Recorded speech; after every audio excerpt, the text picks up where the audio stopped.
Hello everyone. So today we will discuss about bond breaking and reactive intermediates. कि organic जो reactions है वो actually होती कैसे हैं, मीन्स कोई भी जो रिएक्शंस है वो डायरेक्टली प्रोडक्ट तो नहीं बनाती है, तो वो कैसे इसका प्रोडक्ट का फॉर्मेशन होगा। तो कोई भी जब केमिकल रिएक्शन होती है तो सबसे पहले उसमें क्या होता है, बॉन्ड ब्रेक होते हैं, मतलब जो ओल्ड बॉन्ड होते हैं वो क्या होते हैं, ब्रेक होते हैं और इंटरमीडिएट का फॉर्मेशन होता है। और उसके बाद में न्यू बॉन्ड का फॉर्मेशन होता है। और जो ये इंटरमीडिएट्स होते हैं ये रिएक्टिव स्पेसिस होते हैं यहाँ पे। और लास्ट जो है नए बॉन्ड का फॉर्मेशन बनने के बाद में हमें प्रोडक्ट मिलता है। तो मतलब हर केमिकल जो रिएक्शन है वो उसका जो स्टार्टिंग पॉइंट होता है वो क्या होता है, बॉन्ड ब्रेक। अब ये जो बॉन्ड ब्रेक हो रहा है, जो बॉन्ड का क्लीवेज हो रहा है, वो जो है वो ऑर्गेनिक केमिस्ट्री में दो बॉन्ड टूटने का जो तरीका है वो दो तरीके से हो सकता है। पहला है होमोलाइटिक क्लीवेज।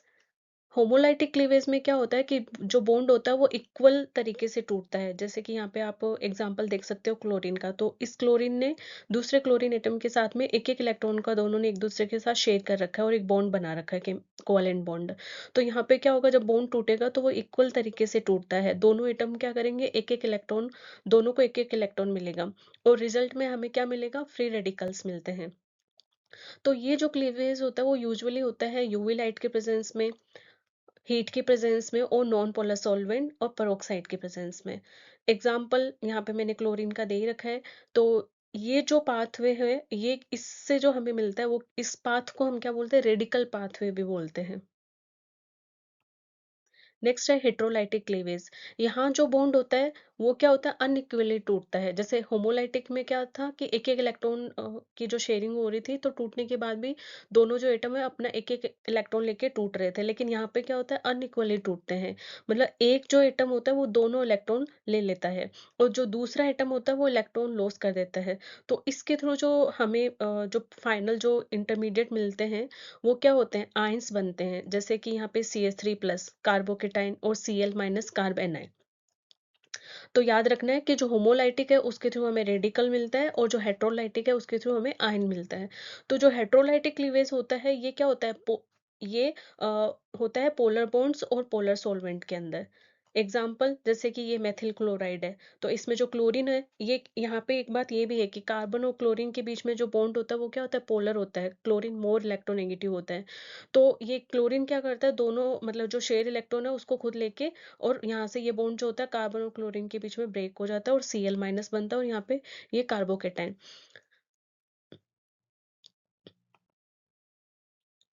अब बात करते हैं इसके डिफरेंस की। तो जो होमोलाइटिक क्लीवेज होता है, इसके अंदर जो इलेक्ट्रॉन का जो डिस्ट्रीब्यूशन होता है, मतलब इलेक्ट्रॉन जो, मतलब ये जब क्लीवेज होगा तो यहाँ पे इलेक्ट्रॉन जो होते हैं वो इक्वली स्प्लिट होते हैं और इससे जो बनता है वो होते हैं रेडिकल्स। और हेट्रोलाइटिक क्लीवेज जो होता है वो अनइक्वली स्प्लिट होता है, यहाँ पे जो इलेक्ट्रॉन्स होते हैं वो अनइक्वली स्प्लिट होते हैं और इसके थ्रू जो हमें प्रोडक्ट मिलता है वो होता है आयंस।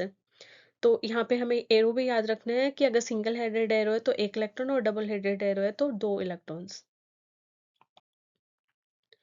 फ्री रेडिकल, अब समझते हैं कि फ्री रेडिकल्स क्या होते हैं। फ्री रेडिकल क्या होता है, एक न्यूट्रल स्पीसीज होती है और जिसमें एक अनपेयर इलेक्ट्रॉन होता है। ये एक क्या होगा, अनपेयर इलेक्ट्रॉन होगा और इसी वजह से ये क्या होता है, बहुत ज्यादा रिएक्टिव होता है, शॉर्ट लाइव्ड होता है और इसकी जो ज्योमेट्री होती है वो क्या होती है, प्लेनर होती है।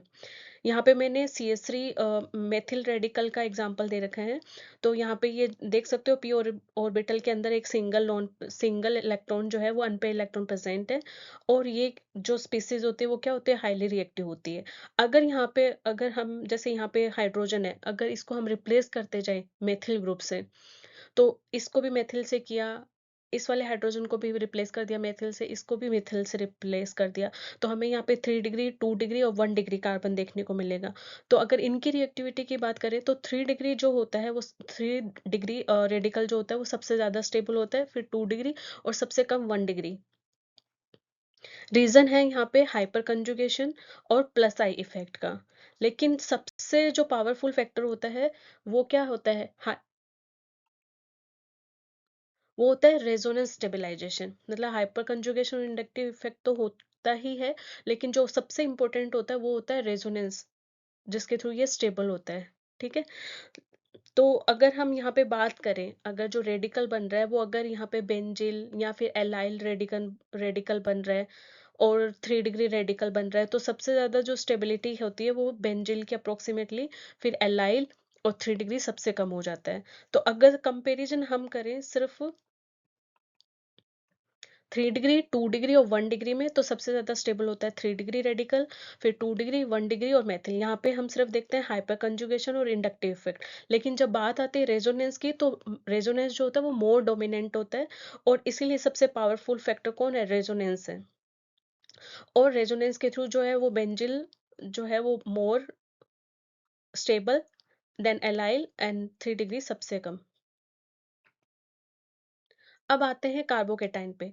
कार्बोकेटाइन क्या होता है? एक पॉजिटिव चार्ज वाला कार्बन होता है, और इसकी जो पी ऑर्बिटल होती है, ये क्या होती है? एम्प्टी पी ऑर्बिटल होती है, जिसमें इसके पास में, कार्बन के पास में कितने इलेक्ट्रॉन होते हैं? 6 इलेक्ट्रॉन होते हैं। इसलिए जो ये जो स्पीसीज होती है कार्बोकेटाइन, ये क्या होते हैं? इलेक्ट्रॉन डेफिशिएंट इलेक्ट्रोफाइल होता है, इलेक्ट्रॉन डेफिशिएंट होता है, और जिसको हम इलेक्ट्रोफाइल बोलते हैं। इसकी जो ज्योमेट्री होती है वो प्लेनर होती है, ये भी sp2 हाइब्रिडाइजेशन होता है। यहाँ पे जैसे एग्जांपल अपन बात करें टर्सरी ब्यूटाइल केटाइन की, इस R को आप CH3 CH3 CH3, तो इसमें क्या है? ये वाला मेथिल ग्रुप है, ये भी मेथिल ग्रुप, ये भी मेथिल ग्रुप, तो ये कौन सा है? 3 डिग्री कार्बोकेटाइन है। अगर स्टेबिलिटी की बात करें, तो जो 3 डिग्री कार्बोकेटाइन है वो सबसे ज़्यादा स्टेबल होता है एज लाइक फ्री रेडिकल, और 2 डिग्री उससे कम, 1 डिग्री एंड मेथिल रेडिकल सबसे कम स्टेबल होता है। यहाँ पे जो रीज़न आता है वो होता है प्लस आई इफेक्ट। जो एल्काइल ग्रुप्स जो होते हैं ना, वो क्या करते हैं? पुश करते हैं इलेक्ट्रॉन को टुवर्ड द पॉजिटिव चार्ज, इसलिए जो वो कार्बोकेटाइन होता है वो स्टेबल होता है। अब इसमें ये भी है कि हमें कुछ एग्जांपल्स यहाँ पे रीअरेंजमेंट के भी देखने को मिलते हैं। तो रीअरेंजमेंट के अंदर अब हाइड्राइड शिफ्ट भी हो सकता है, मेथिल शिफ्ट भी हो सकता है।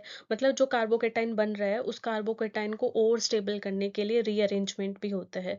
तो carbocation will shift to become more stable by hydride shifting और मेथिल शिफ्टिंग, जो कि हमें SN1 और E1 रिएक्शन में हम देखेंगे। मतलब इसको और डिटेल में हम उनमें पढ़ेंगे, SN1 में और E1 के अंदर। तो इसका जो ये जो ऑर्डर होता है स्टेबिलिटी का ऑर्डर, वो मतलब उसके जैसे फ्री रेडिकल वाले के जैसे सेम ही है। अब बात करते हैं कार्बेनाइन की। तो जो कार्बेनाइन होता है उसके अंदर क्या है? ये देखो, ये स्ट्रक्चर है। यहाँ पे जो ये पी ऑर्बिटल है, इसके पास इसके अंदर क्या होता है? लोन पेयर होता है। ठीक है, या नेगेटिव चार्ज, तो carbon with negative charge and A lone pair. इसका क्या होता है? ऑक्टेट कंप्लीट होता है। ये क्या होता है? इलेक्ट्रॉन रिच होता है, और इलेक्ट्रॉन रिच स्पीसीज को हम क्या बोलते हैं? न्यूक्लियोफाइल। और इसका जो हाइब्रिडाइजेशन होता है वो sp3 होता है। तो हमने रेडिकल का पढ़ा था, उसका sp2 था, और कार्बोकेटाइन का भी sp2। लेकिन जो कार्ब एनाइन है उसका हाइब्रिडाइजेशन याद रखना है sp3। और जैसे कि उसमें कार्बोकेटाइन में हमने पढ़ा था, तो उसमें क्या था कि जो CH3 ग्रुप है वो उसको क्या कर रहा है? स्टेबलाइज कर रहा है। ऐसे ही कार्बेनाइन को स्टेबलाइज कौन करेगा? जो इलेक्ट्रॉन विड्रॉइंग ग्रुप है, ये इसको स्टेबल करते हैं। अब कार्बेनाइन का स्टेबिलिटी ऑर्डर पढ़ते हैं। तो इसमें जो स्टेबिलिटी ऑर्डर है, जस्ट क्या होता है? रिवर्स होता है। सबसे ज़्यादा मेथिल जो कार्बेनाइन है वो स्टेबल होगा 1 डिग्री, 2 डिग्री, और सबसे कम जो मतलब जिसकी स्टेबिलिटी ऑर्डर सबसे कम है वो कौन होगा? 3 डिग्री। क्योंकि जो एल्काइल जो ग्रुप्स होते हैं वो क्या होते हैं? इलेक्ट्रॉन डोनेटिंग ग्रुप होते हैं। तो ये क्या करेंगे? इस नेगेटिव चार्ज को और बढ़ा रहे हैं। तो अगर चार्ज बढ़ेगा, मीन्स आपको याद रखना है कि जो भी कोई चार्ज स्पीसीज होती है वो स्टेबल नहीं होती है। तो स्टेबल नहीं होती है, वो क्या करना चाहेगी? इसीलिए तो रिएक्शंस होती है। तो ये इस चार्ज को कम करना चाहेगा, क्योंकि चार्ज स्पीसीज स्टेबल नहीं है, और ये जो एल्काइल ग्रुप है ये तो और इलेक्ट्रॉन इसको डोनेट कर रहे हैं, इलेक्ट्रॉन डेंसिटी बढ़ा रहे हैं इसकी। तो इस वजह से ये जो 3 डिग्री कार्बन आयन है, वो उसकी जो स्टेबिलिटी होती है वो क्या हो जाती है? कम हो जाती है। और इसके अंदर आप हाइब्रिडाइजेशन इफेक्ट भी याद रख सकते हो कि जो sp है उसके अंदर सबसे ज्यादा एस कैरेक्टर, तो ज्यादा एस कैरेक्टर मीन्स उस वो जो उसका जो नेगेटिव चार्ज है वो ज्यादा हैप्पी है। sp2 का उससे कम, और sp3 का सबसे कम। अब यहाँ पे आपको इम्पोर्टेंट कंसेप्ट याद रखना है कि जो रेडिकल और जो कार्बोकेटाइन है उसमें बल्कि इन्वायरमेंट मीन्स 3 डिग्री जो होता है वो मोर स्टेबल होता है। ठीक है। क्यों? क्योंकि यहाँ पे ये जो है उसको इलेक्ट्रॉन देने में, उसकी इलेक्ट्रॉन डेंसिटी को इंक्रीज़ करने में हेल्प करते हैं, क्योंकि ये पहले से क्या होते हैं, इलेक्ट्रॉन डेफिशिएंट होते हैं। और जो कार्ब एनायन होता है, वो जो स्मॉल और जो इलेक्ट्रॉन विथड्रॉइंग अगर एनवायरनमेंट होगा उसके चारों ओर, तो वो उसको क्या करेंगे, स्टेबल करने में हेल्प करेंगे। और उसके अलावा हम ये भी देख सकते हैं कि और उसका अगर पावरफुल फैक्टर अगर हम देखें दोनों ही केस में, तो वो कौन-सा होगा, रेजोनेंस स्टेबलाइजेशन होगा।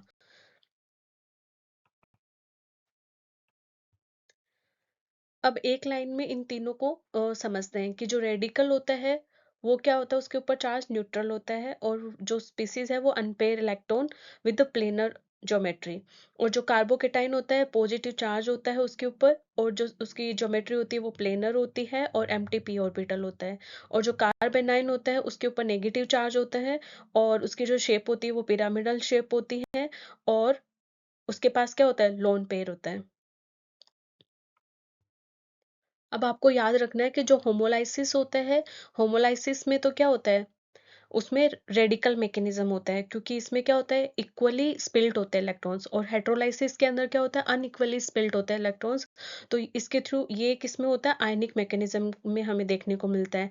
अगर हम बात करें स्टेबिलिटी, अगर हम देख रहे हैं फ्री रेडिकल, कार्ब केटाइन, अगर इनकी स्टेबिलिटी ऑर्डर देख रहे हैं, तो उसमें हम सबसे पहले चेक करेंगे रेजोनेंस, फिर हाइपर कंजुगेशन, और फिर इंडक्टिव इफेक्ट को।